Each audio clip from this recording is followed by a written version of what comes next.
about, so back to stresses in beams.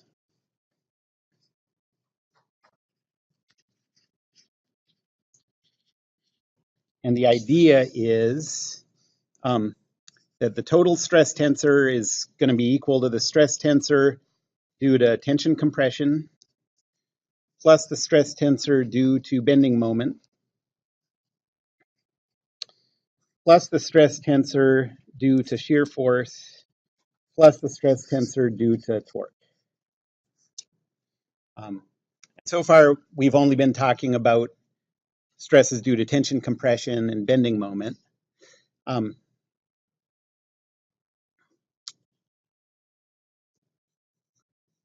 And so for stresses due to bending moment, there are some restrictions, and this stuff is important to keep in mind on what we can use this for. It's not, the thing that's sort of a bummer about these restrictions is it doesn't end up being that important for the most part in classes because I tend to give you problems you can solve, But if you're thinking about applying these techniques to something that you see happening or that just comes about naturally, you need to keep these in mind. So the requirements, so this approach is applicable for, what are the restrictions? That's right. I think that's the one that we usually called number 2.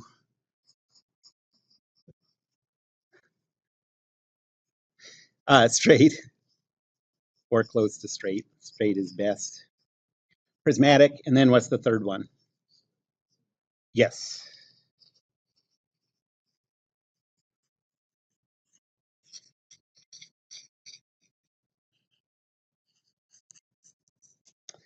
And if you have those, then the stress due to bending is a normal stress in the x direction, and it's equal to negative my over I. And you don't have to think about the sign. You can just trust the sign in the formula.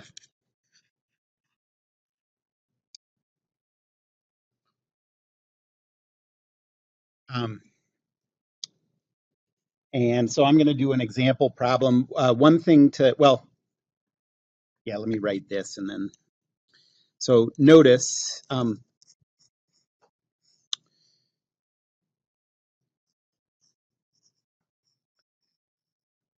tension compression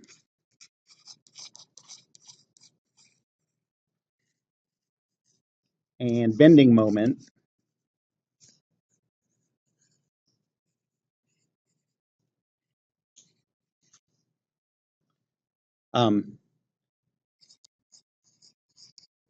are the only internal loads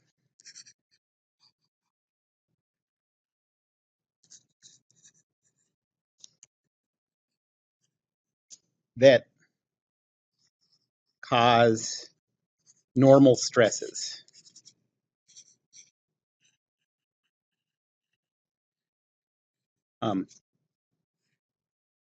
And, in our beam coordinate system. So remember, that's one where the x-axis is along the beam. The y-axis is, you can think of that as perpendicular to the axis of bending, and the z-axis is out towards us. So only knowing these, we can now fill out, in other words,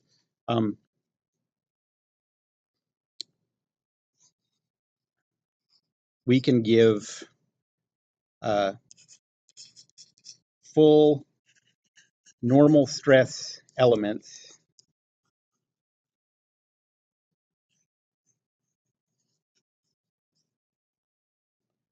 just from adding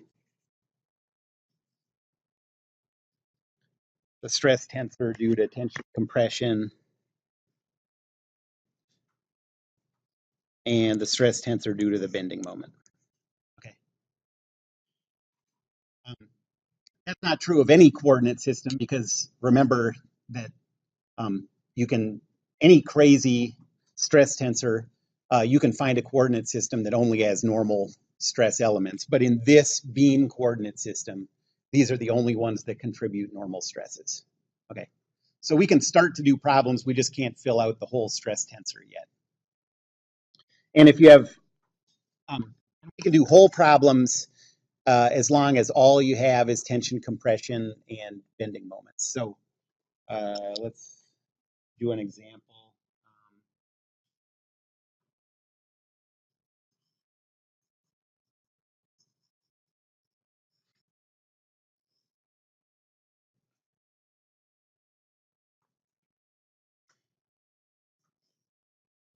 So let's say we have a cantilever beam and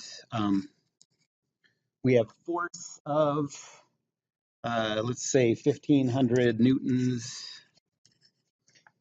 and a couple of 200 Newton meters.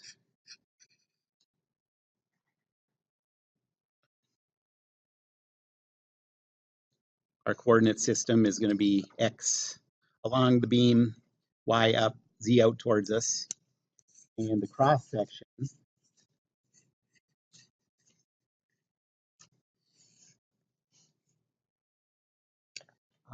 this is a square cross section where everything is 0.2 meters. Ooh, that's a fat cross section.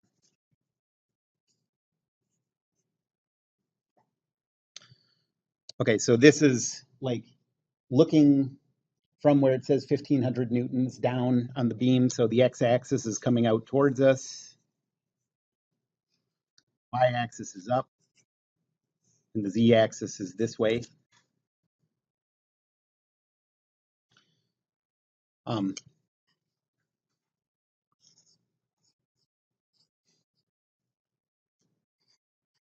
we want to know what are the stress tensors for different points on the beam, in the beam.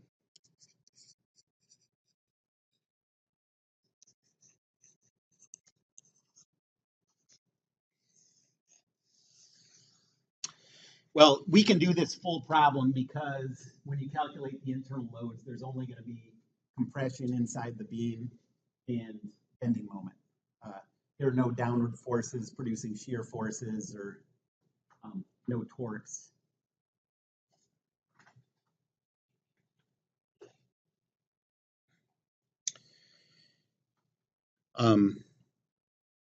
So the first thing we need to do is calculate the internal loads.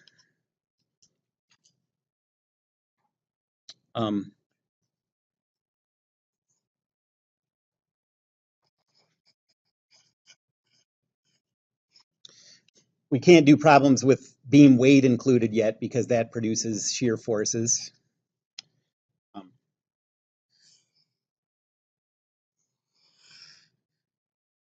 Oh, and let's just make sure, does this beam meet all the requirements that we need to calculate the stresses due to bending? It's straight, it's prismatic, and it's symmetric about the y-axis, so this is good.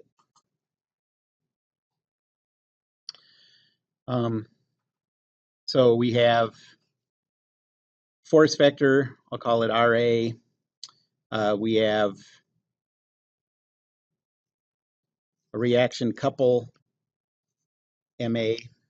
And over here, we have 1500 newtons and a moment of whatever I said, 200. Um, so Newton's second law says RAX, RAY plus negative 1500, 0 is equal to zeros. So RAX is 1500, RAY is 0.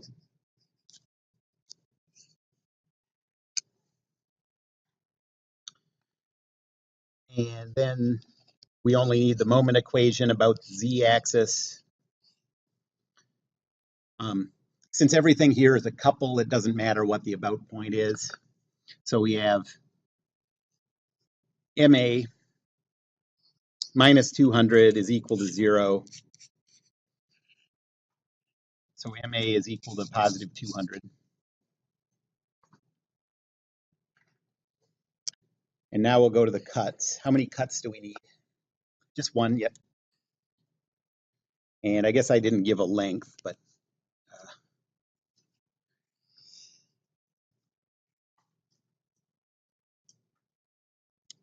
let's say the length is 1 meter. Not going to affect anything. So cut 1 is for x values from 0 to 1.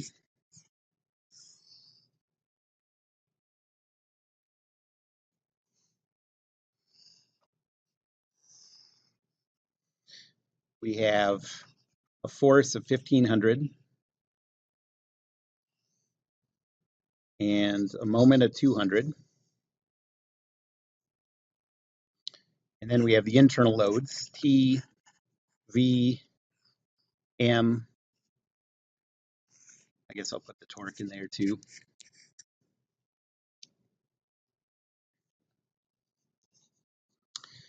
So Newton's second law says 1500, 0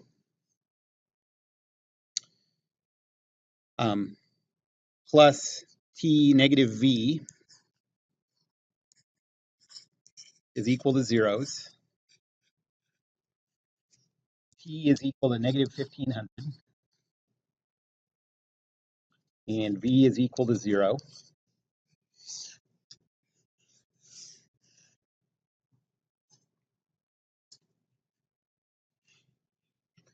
And then the moment equation, since I have the torque in there, I'll do it first about the x-axis.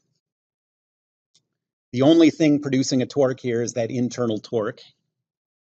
So we just have internal torque is equal to 0. And now we'll do the moment about the z-axis. The left end, we have a moment of positive 200. At the right end, we have a moment of positive 200, the bending moment. And so the bending moment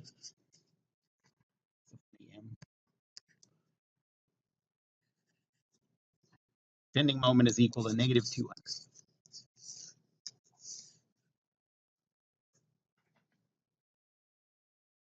Okay, so now we have to use these one by one, calculate stress tensor due to the tension.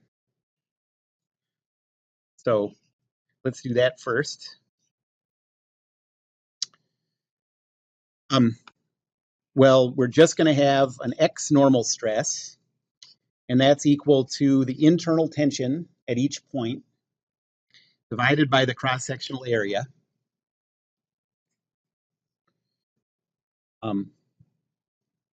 The internal tension at every point inside the beam, except for the ends where we're not able to calculate anything, but St. Venant's principle says that's all right at the other places. We have negative 1500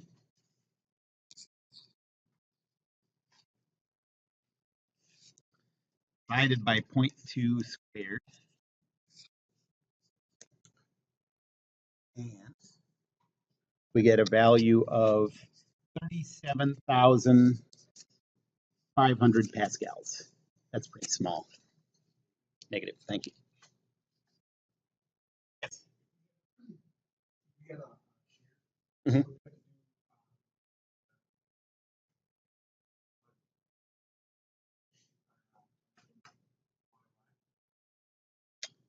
Uh, the normal stress.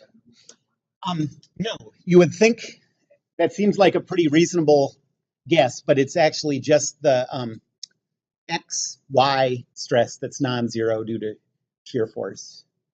I mean, I guess it makes sense if shear force would produce a shear stress. So in that sense, you know, yep. So we haven't talked about it, right? So for us right now, if you have a problem that has shear forces or torques, all you can do is you can figure out what we know how to do on the normal stresses, and everything else is just unknown still. Yep.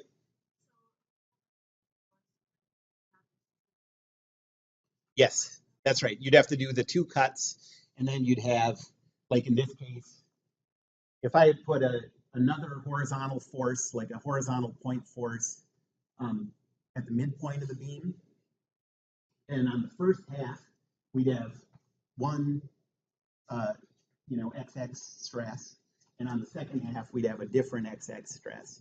But inside those two halves, every point has the same stress due to the tension and compression. Okay, so the stress tensor due to tension is negative 37,500. It's a very low stress.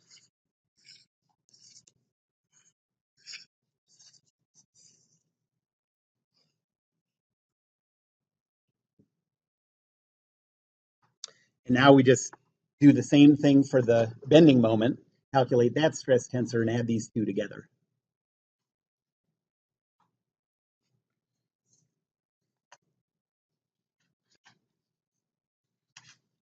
All right, so first thing we have to do is, so the formula we're gonna use is that the XX stress is equal to negative my over I.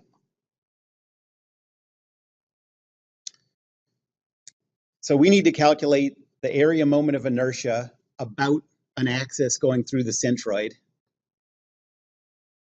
And that's just the formula we have. We don't have to use the parallel axis theorem.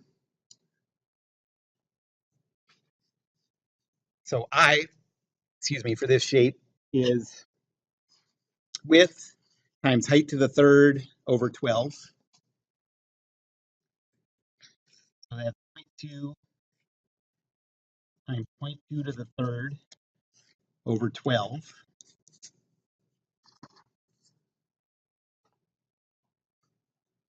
And you get a value of 1.3 repeating times 10 to the minus fourth.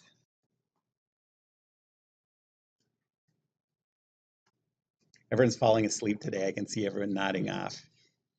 Get it together. Yeah, not a foghorn. That would be,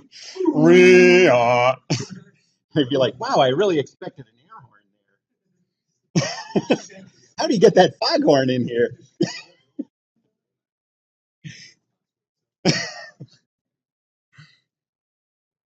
Foghorns are like the things they use in Scooby Doo when they're out on a boat in the fog. Um,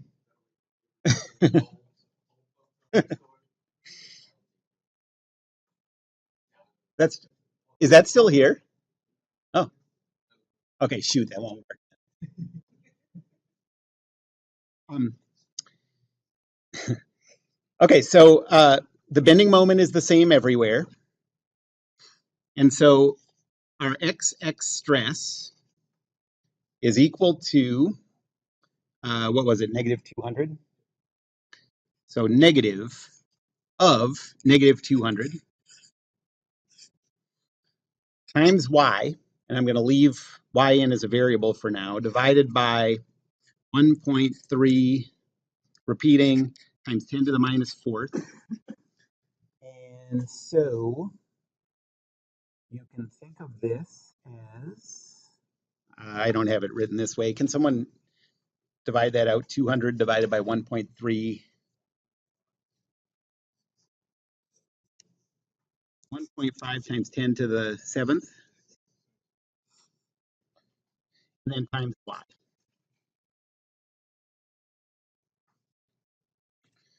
Okay, so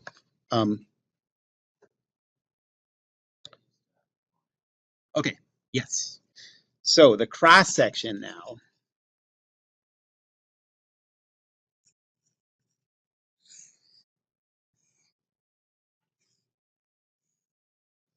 So I'm going to always draw these cross sections looking uh, down from the right end of the beam to the left end.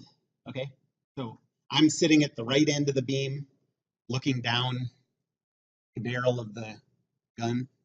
Um, so the um, x-axis is out towards us. The y-axis is up. The z-axis is this way. And how do we decide where the origin is? Because we're just talking about the y value up, down. So it matters where the origin is. It's the middle. It has to go through the centroid. Okay, the z-axis has to go through the centroid.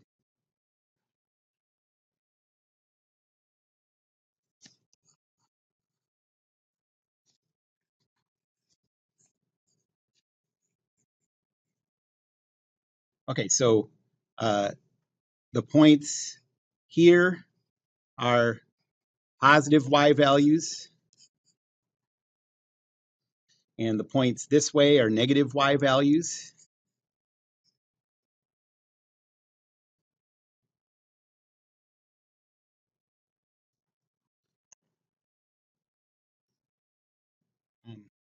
So where is the bending moment smallest? So, well, don't say anything yet. So sigma xx due to bending moment, due to, write it as m,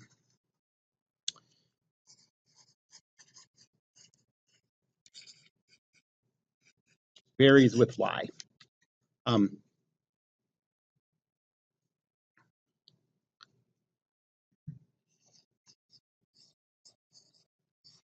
for this problem, where is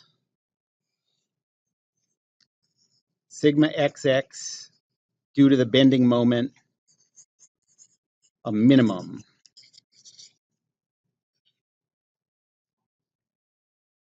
Minimum.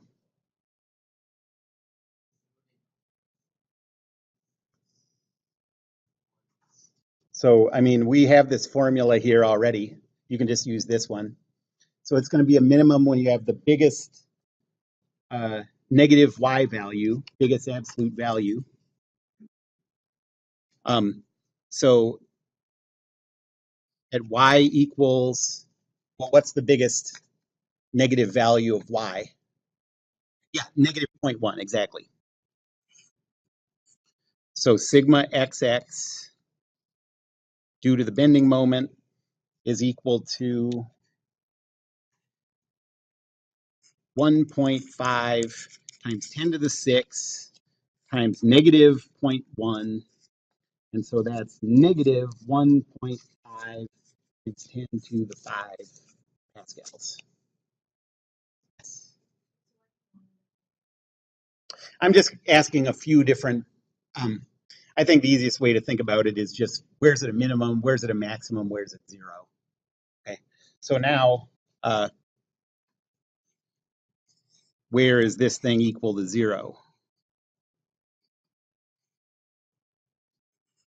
Yeah, it's at y equals 0.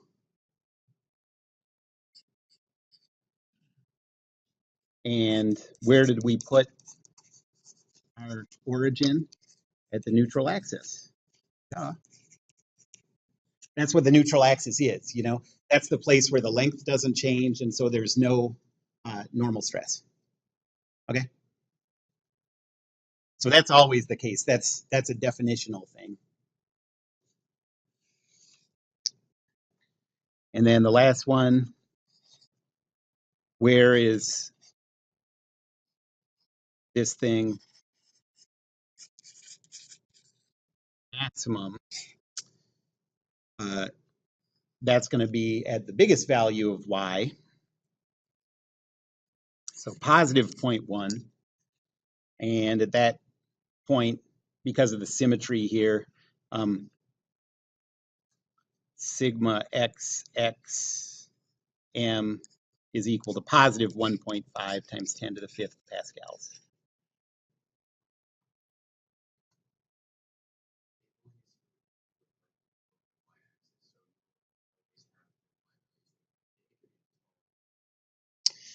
Yeah, it doesn't always have to be symmetrical that way. If you think about a triangular cross section, the neutral axis is only a third of the way from the base to the top.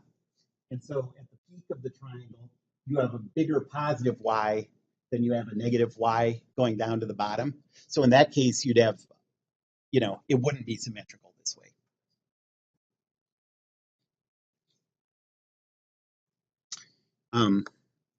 Okay, so our stress tensor due to bending moment is, I'm just going to go back to this formula. 1.5 times 10 to the 6 y, 0, 0, 0, 0, 0, 0, 0, 0. Okay, and so now the total stress tensor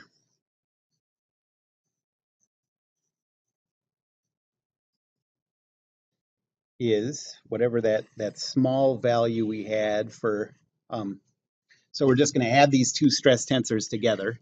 The one for tension plus the one for bending moment. And we can write that as 1.5 times 10 to the 6 y minus 37,500. And that's the XX element, and then zeros everywhere else.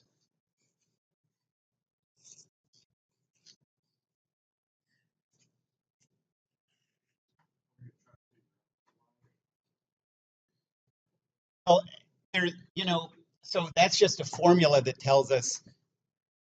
So now it's just a question of, yeah, I mean, we're going to do that, like see what the minimum and maximum values are. But this isn't really, I mean, each one of those y values represents a line of points. And this tells us what the stress tensor is on that line of points. But yeah, it does make sense, I think, to figure out what the maximum and minimums are. So,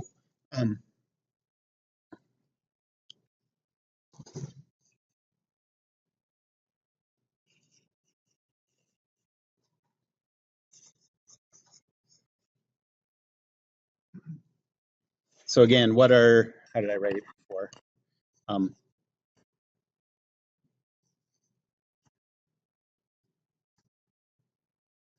So first, the minimum.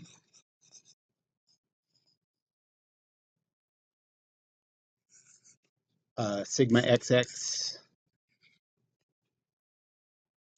Well, that's going to be at, yeah, so when y is equal to negative 0.1, we're going to have a value that's equal to, well, I guess we can just use what we got before, negative 1.5 times 10 to the 5 minus 37,500. So that's 15.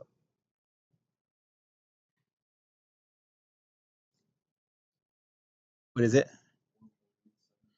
Okay, so negative 1.875 times 10 to the 5th.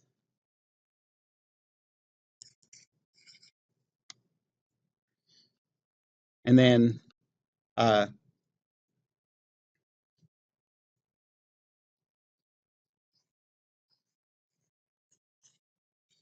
where is it? 0? Well, that's not going to be the neutral axis anymore because we're adding two things together. So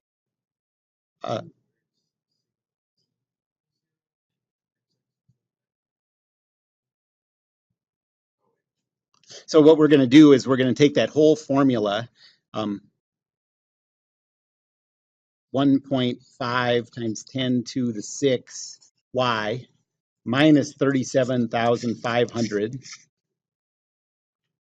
is equal to 0. And what's y equal?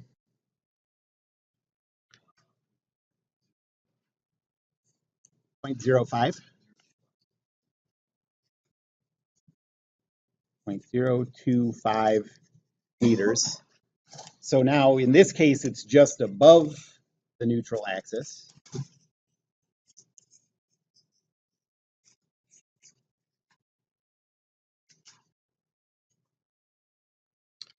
And then last, the maximum.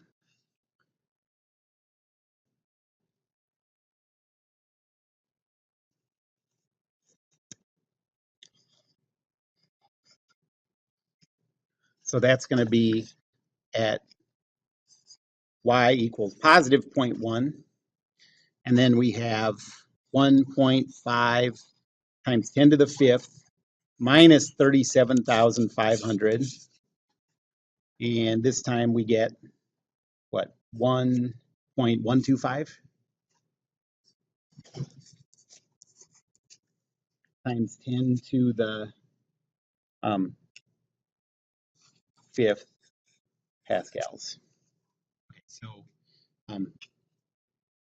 there are a lot of cases where the symmetry, there's sort of a natural symmetry that comes from the bending moments, depending on how high or how much higher, how much above the neutral axis you are or below the neutral axis. The tension compression messes that up when you add the two together, because the tension compression doesn't change as you go up and down. Okay? And so that's why in this case, we have a bigger absolute value at the minimum than we do at the maximum. And that's something you can take advantage of in some engineering environments. If you know, for example, like that you're going to have this beam in how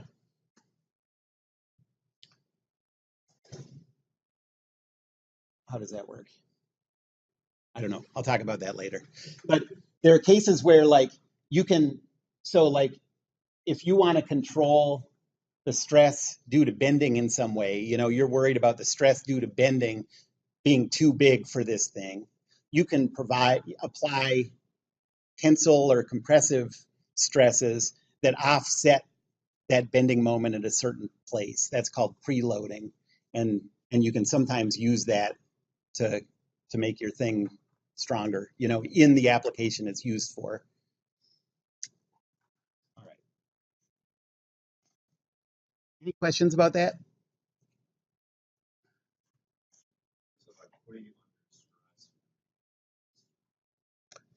By putting it under stress, a certain kind of stress, you're making it more able to withstand its natural loading environment, you know, because you're applying a kind of stress that offsets some of the environment, the stress that comes from the environment. Now let's, the next one is stress due to shear force.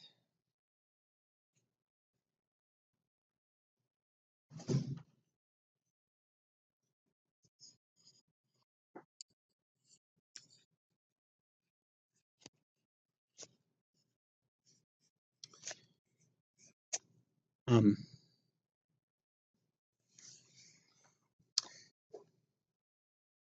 and this is always going to be an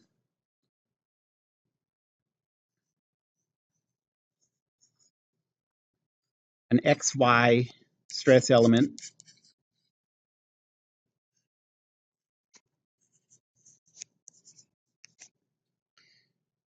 It makes sense if you think about it like this. So let's say this is, we're looking at a beam from the side.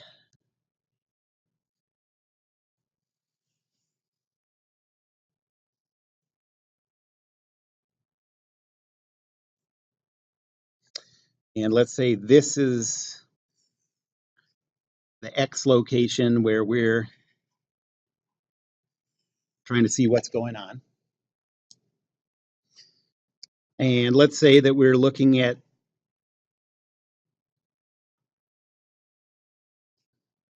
a set of stress elements like that, okay?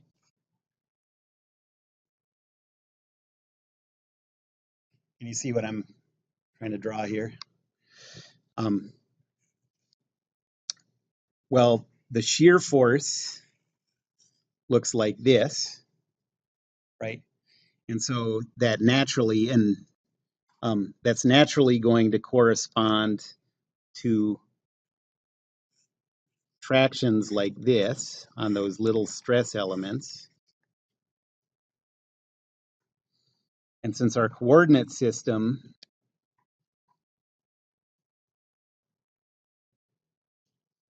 has the x-axis that way,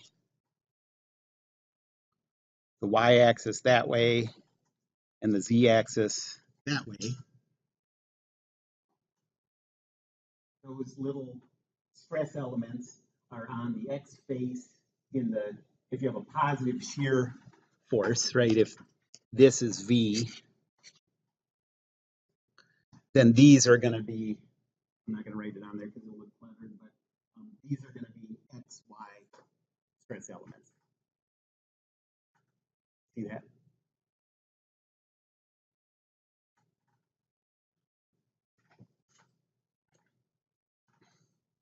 They're on the, so, you know, take one of these stress elements out of this strip, okay?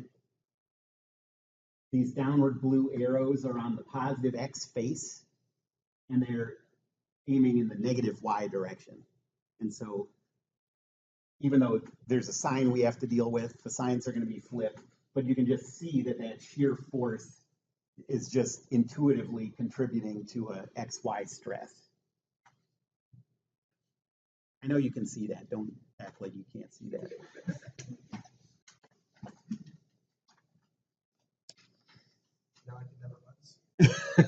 That's what I want. That's great. Okay, beam requirements.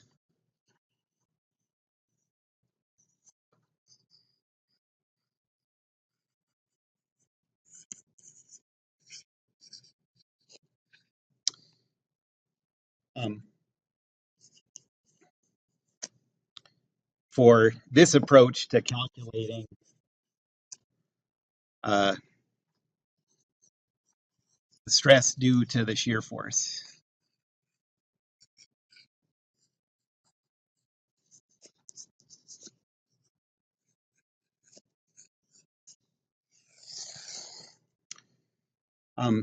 Well, there are only two shapes that we can deal with. The first one is a rectangular shape.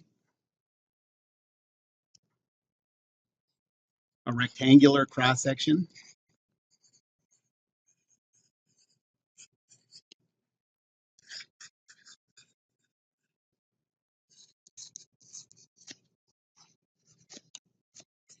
And we also, for these results to be good, we need the height to be greater than the width.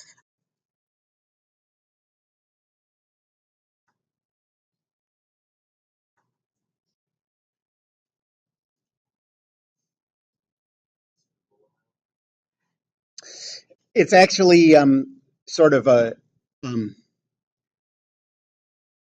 the bigger the width is compared to the height, the worse the results are, and it's a sliding scale. So our best results are if it's really tall and skinny, and if it's a square, I don't really know how far off it would be.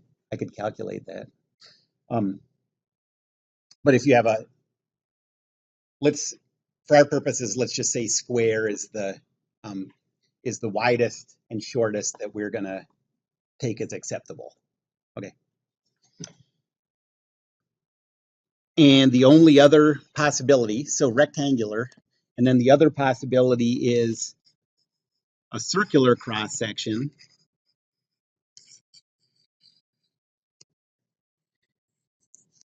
Well, with a rectangular cross section, we can do it at every y location along the cross section.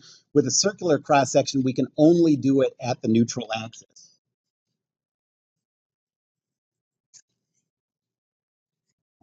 Only along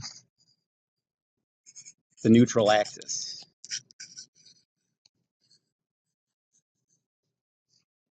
Well, that sucks.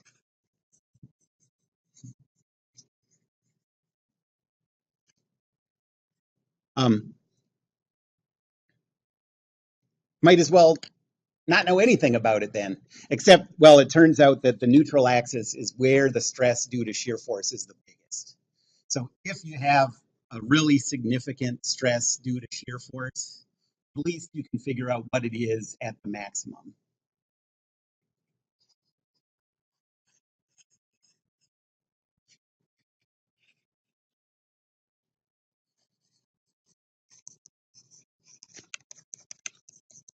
That's where it has the greatest absolute value.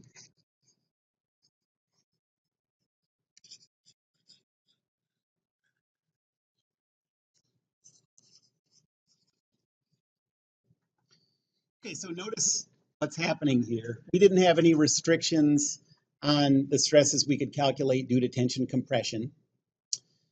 But for the bending moment, we had some pretty strict requirements.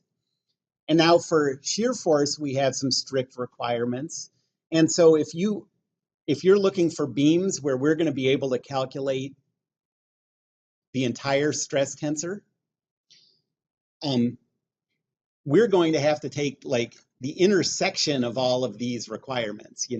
It's not like we're taking like you're adding like taking this extra space, the space you get from the bending moment requirements plus the space of solutions of allowable cross sections that you get from the shear force. You need things that where they both apply. And so notice, that was so badly said, but notice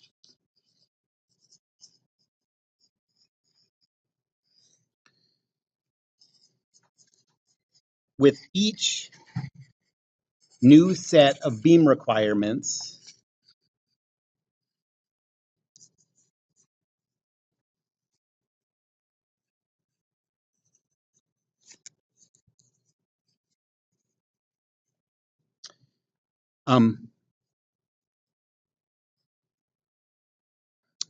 the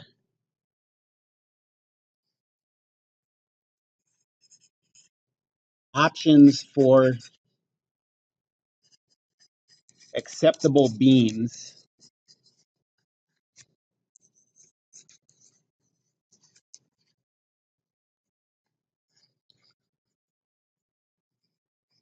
are getting reduced. So now if you have a internal loads problem where, so you solve the internal loads and you get bending moments at the point you're interested in, and you get shear force at the points you're interested in. Now you can only calculate the stresses if the thing is a rectangle, or if the thing is circular, but then you can only do it at the neutral axis. All the other things that were allowable for calculating stress due to bending moment have now been thrown out. Okay. And it has to be straight, and it has to be prismatic.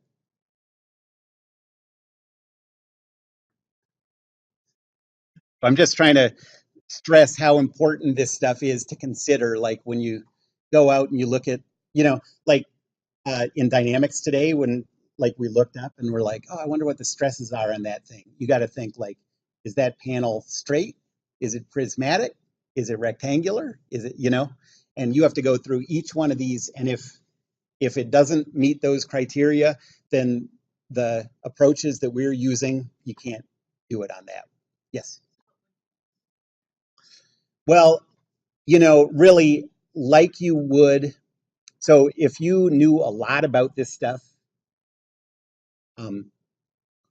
like more than I know off the top of my head.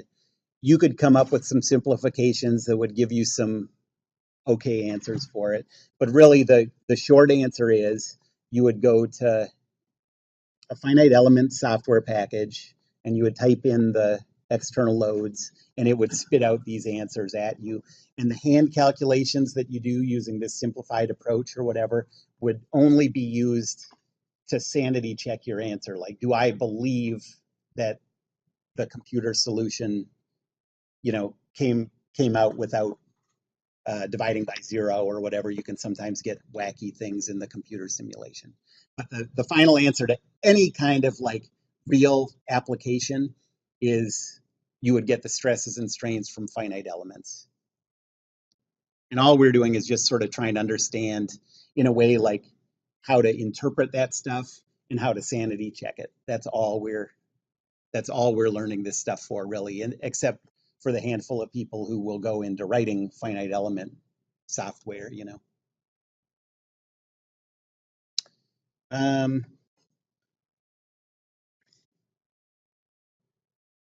So before we can, the formula for the stress due to shear force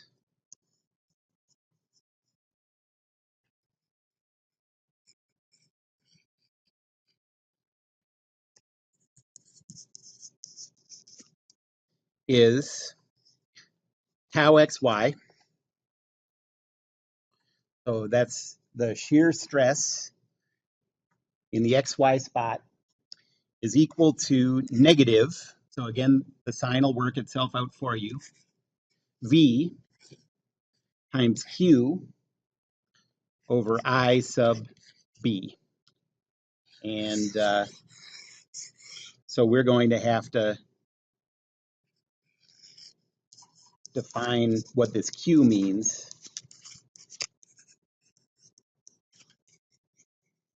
Then we'll be able to use that formula.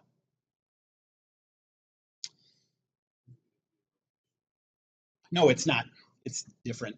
It's just one of those times where you have more mathematical things than you have letters in the alphabet. So, and remember, with bending moment, I'll say one more thing. I'll say this again next time, but with the bending moment, by thinking about how the shape, like you bend a bar like this, and then you can intuitively figure out that the top of that bar that you bent is going to be in compression and the bottom is going to be in tension. You can figure out intuitively why this negative sign is here from this picture, because this is what, with our sign convention, this is what we call a positive shear force. I don't know whose idea that was, but that's what we do. And a positive shear force corresponds to downward XY stresses, but downward XY stresses on the X face, that's in the negative Y direction.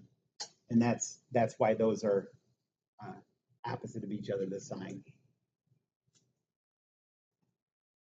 Okay, any questions? All right, so we'll finish shear force next time. Yeah, exactly.